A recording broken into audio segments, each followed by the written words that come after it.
Hello everyone, আসসালামু আলাইকুম। Cooking by মৌসুমী চ্যানেলে আরও একটা নতুন রেসিপি দেখার জন্য সবাইকে স্বাগত। আজকে আপনাদের সাথে শেয়ার করব চিড়ার পায়েস। চিড়ার পায়েসটা ছোটো বড় সবাই খেতে অনেক পছন্দ করে। আশা করি রেসিপিটি আপনাদের কাছে ভালো লাগবে। চিড়ার পায়েস বানানোর জন্য প্রথমে নিয়েছি 1 কাপ চিড়া। আমি এখানে মোটর দানার চিড়াটা নিয়েছি। এখন এর মধ্যে দিয়ে দেব পানি। পানিটা দিয়ে ভালোভাবে এভাবে কষলিয়ে চিড়াটাকে ধুয়ে নেব। আমি এখানে 6-7 বারের মতো চিড়াটাকে ভালোভাবে পরিষ্কার পানি দিয়ে ধুয়ে নিয়েছি। এখন চিড়া থেকে পানিটাকে ভালোভাবে ঝরিয়ে নিয়েছি। এখন এভাবে রেস্টে রেখে দেব 5 মিনিটের মতো। ফিরে এলাম 5 মিনিট পর। দেখেন চিড়াটা কিন্তু আগে থেকে অনেকটাই ফুলে গেছে আর চিড়াটা কিন্তু অনেকটা জর্জরি হয়ে গেছে। এখন এগুলোকে আমি রান্না করে নেব। তার জন্য চুলায় একটি প্যান বসিয়ে এর মধ্যে দিয়েছি 1 চামচ ঘি। ঘিটা যখন ভালোভাবে গলে যাবে এ পর্যায়ে দিয়ে দেব কিছুটা কাজু বাদাম আর দিয়ে দেব কিছুটা কিশমিশ। কিশমিশ আর কাজু বাদামগুলোকে একটু ভেজে নেব। চুলার আঁচটা এ পর্যায়ে মিডিয়াম আঁচে রেখে বাদামগুলোকে ভেজে নিতে হবে। কিশমিশগুলো দেখেন এ পর্যায়ে কিন্তু ফুলে গেছে, তার মানে কিশমিশগুলো ভাজা হয়ে গেছে। এ পর্যায়ে চুলা থেকে উঠিয়ে নেব।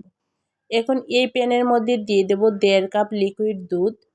আপনারা চাইলে কিন্তু এখানে গরুর দুধ ব্যবহার না করে গুঁড়া দুধ দিয়েও পায়েসটা বানিয়ে নিতে পারেন। এখন এর মধ্যে দিয়ে দেব 2টি এলাচ। আমি মাঝখান থেকে ফেটিয়ে তারপর দিয়েছি। এলাচটা দিলে কিন্তু পায়েসের মধ্যে একটা সুন্দর ফ্লেভার আসে। দিয়ে দেব সামান্য পরিমাণে লবণ। এখানে লবণটা দিলে মিষ্টির ব্যালেন্সটা ঠিক থাকে। এখন দুধটাকে আমি 4-5 মিনিটের মতো জাল করে নেব। দেখেন 4-5 মিনিটের মতো জাল করে নিয়েছি। দুধটা কিন্তু আগে থেকে অনেকটাই ঘন হয়ে গেছে। এ পর্যায়ে দিয়ে দেব আগে থেকে ভিজিয়ে রাখা চিড়াটাকে দিয়ে ভালোভাবে মিশিয়ে নিতে হবে। এখন এর মধ্যে অ্যাড করে দেব 1/3 কাপ চিনি। আপনারা চাইলে এখানে চিনির পরিমাণটা আপনাদের পছন্দ মতো নিয়ে নিতে পারেন। তবে আমার কাছে মনে হয় যে কোনো পায়েসের মধ্যে কিন্তু একটু বেশি মিষ্টি দিলে খেতে অনেকটাই ভালো লাগে। এখন এর মধ্যে অ্যাড করে দেব আগে থেকে ভেজে রাখা কিশমিশ আর বাদাম। এখন বাদাম আর কিশমিশটাকে দিয়ে ভালোভাবে মিশিয়ে জাল করে নেব 3 থেকে 4 মিনিটের মতো। দেখেন 3-4 মিনিট জাল করার পর কিন্তু অনেকটাই ঘন হয়ে গেছে। এই পর্যায়ে চুলাটাকে অফ করে দিতে হবে। তবে এর চেয়ে বেশি যদি ঘন করেন তাহলে দেখবেন ঠান্ডা হওয়ার পর আরও ঘন হয়ে গেছে। এখন আপনাদেরকে দেখিয়ে দিচ্ছি পায়েসের ঘনত্বটা ঠিক কেমন হয়েছে। আপনারা দেখে হয়তো বুঝতে পারছেন পায়েসের ঘনত্বটা ঠিক কেমন হয়েছে। এ পর্যায়ে চুলা থেকে নামিয়ে পরিবেশন করে নেন।